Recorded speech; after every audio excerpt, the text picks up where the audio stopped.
इतिहास साक्षी है कि पुण्य भूमि भारत की गाथा भारत की अस्मिता, गौरव और राष्ट्रीय स्वाभिमान के लिए विदेशी आक्रांताओं से संघर्ष की महान गाथा है। बर्बर आक्रांताओं ने भारत की आत्मा पर चोट करने और भारत का अपमान करने के लिए हमारी संस्कृति और आस्था के केंद्रों को ध्वस्त किया। सोमनाथ, काशी, मथुरा और अयोध्या के मंदिरों का तोड़ा जाना आज भी भारत की स्मृतियों में जीवित है। सन 1528 में अयोध्या में भगवान श्री राम के मंदिर का मुगल आक्रांता बाबर द्वारा तोड़ा जाना ऐसी ही एक अक्षम्य घटना थी जिसने सीधे भारत के सम्मान और आत्मा पर चोट की। कारण साफ था, अयोध्या के श्री राम के मंदिर पर आक्रमण भारत की आत्मा पर आक्रमण था। जहां हर भारतीय के रोम रोम में राम बसते हैं, वह भारत यह अपमान कैसे सहता। राम मंदिर पर आक्रमण भारत को आहत कर गया था। विदेशी हमलावर अपनी बर्बरता दिखाते गए और भारत अपने आत्म गौरव को फिर से पाने के लिए संघर्ष करता रहा।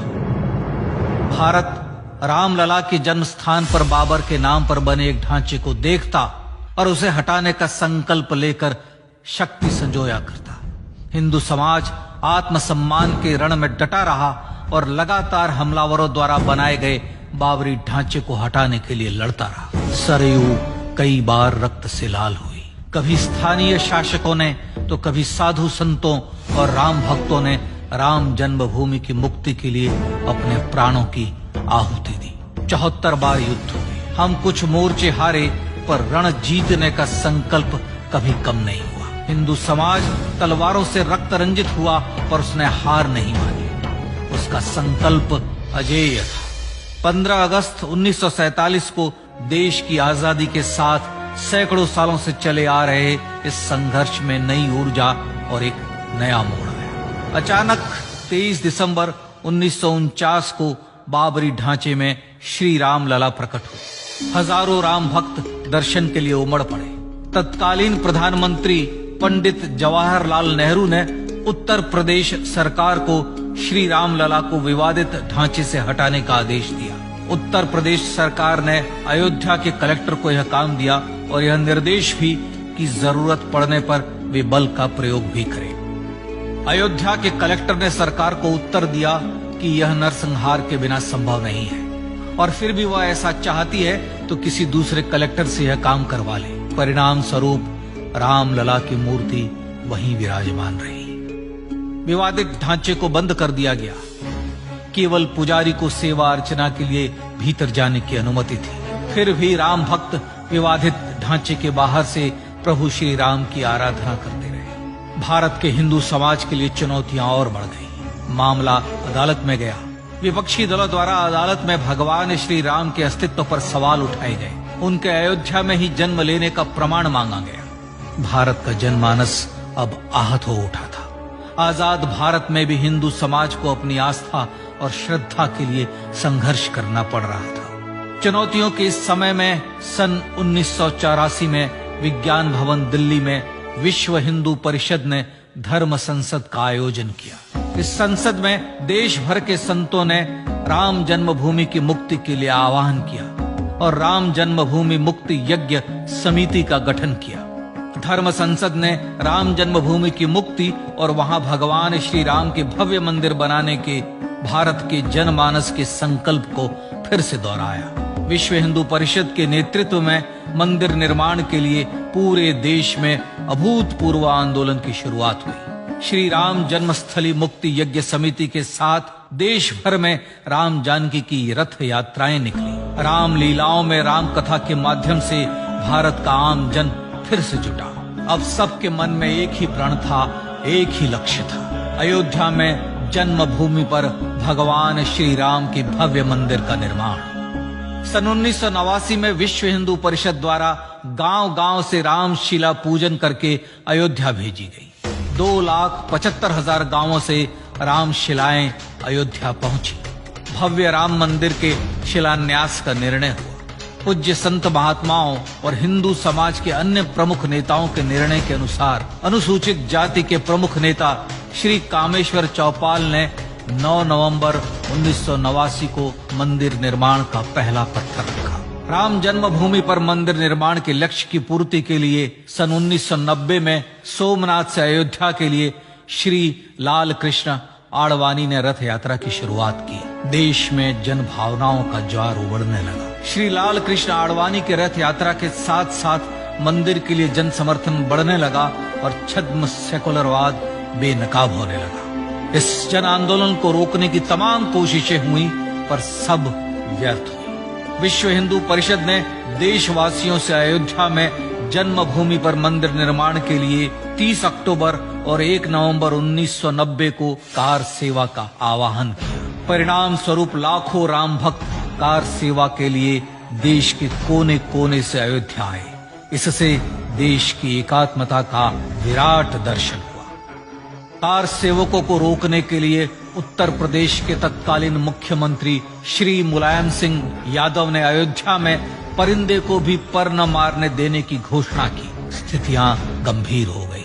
अयोध्या से 100-100, 200-200 किलोमीटर दूर रेलगाड़ियां रोक दी गई। अयोध्या युद्ध भूमि बना दी गई। मार्ग बंद, रेल बंद, चप्पे चप्पे पर पुलिस। अयोध्या सैनिक छावनी में बदल गई। राम नाम पर ऐसी पाबंदी कि अर्थी ले जा रहे लोगों तक को रोका गया, क्योंकि वे राम नाम सत्य कह रहे थे। लेकिन सैकड़ों किलोमीटर की यात्रा कर कार सेवक अयोध्या पहुंचने लगे। राम के गीत गाते, होठों पर हंसी और पांव में छाले लिए राम काज के लिए राम भक्त देश विदेश से अयोध्या पहुंच ही गए। कार सेवकों पर गोलियां चली। अनेक कार सेवक शहीद हुए। आजाद भारत में जन्मभूमि पर राम मंदिर के लिए कार सेवकों ने फिर एक बार अपना बलिदान दिया, पर कार सेवकों ने विवादित ढांचे पर भगवा फहरा ही दिया और इस तरह कार सेवा सफल हुई। श्री राम जन्मभूमि आंदोलन ने भारत की सुप्त आत्मा को झकझोर कर जगा दिया।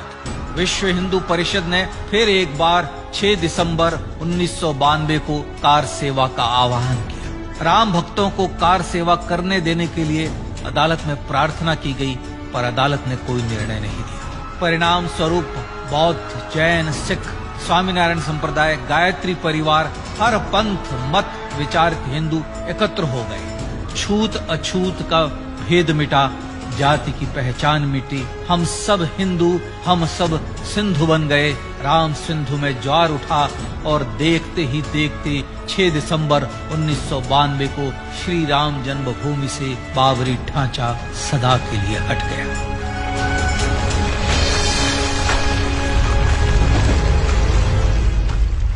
यह क्षण शौर्य, न्याय और सत्यमेव जयते का क्षण था।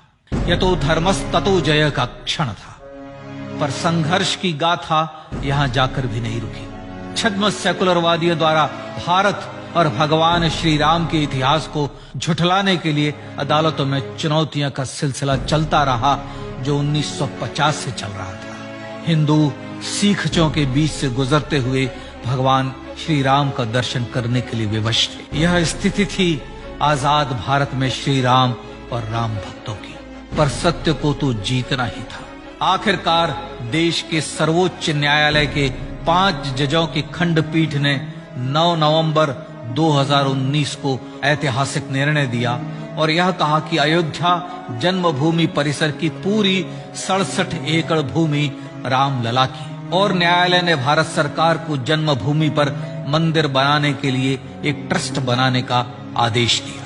सर्वोच्च न्यायालय के आदेश के अनुसार भारत सरकार ने 5 फरवरी 2020 को श्री राम जन्मभूमि तीर्थ क्षेत्र नाम के ट्रस्ट का गठन किया और राम जन्मभूमि न्यास की भूमि जो सरकार द्वारा अधिग्रहित की गई थी, उसे ही नवनिर्मित न्यास को वापस दे दिया गया।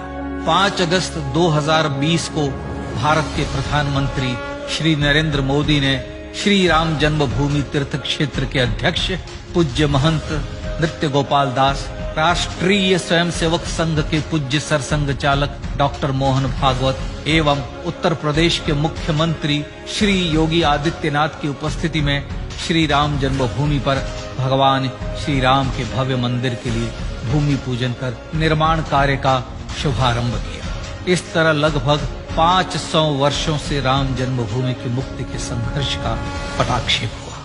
अपने आत्मसम्मान और राष्ट्रीय अस्मिता के लिए इतना लंबा संघर्ष विश्व के इतिहास में बेजोड़ है।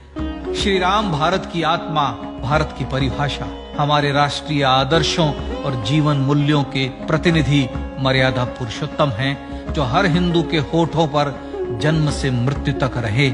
बस यही हर हृदय में प्रार्थना होती है। राम भारतीय राष्ट्रीय स्वाभिमान और आसेतु हिमालय से समुद्र पर्यंत तक जन जन को एकात्मता के बंधन में बांधने वाले रक्षा सूत्र है। अयोध्या स्थित श्री राम जन्मभूमि पर बाबर का हमला वास्तव में भारत के स्वाभिमान और राष्ट्रीयता पर हमला था। प्रधानमंत्री श्री नरेंद्र मोदी द्वारा श्री राम जन्मभूमि पर राम मंदिर का पुनः निर्माण न केवल बाबरी मानसिकता का पराभव है, बल्कि संपन्न, सुखी, सुसंस्कृत, सर्वशक्ति संपन्न स्वराष्ट्र का सूर्योदय भी है। यह उस राम राज्य की दिशा में वह कदम है जिसकी अभिलाषा राज राजेंद्र चोल, कृष्णदेव राय, छत्रपति शिवाजी महाराज से लेकर महात्मा गांधी तक ने की थी।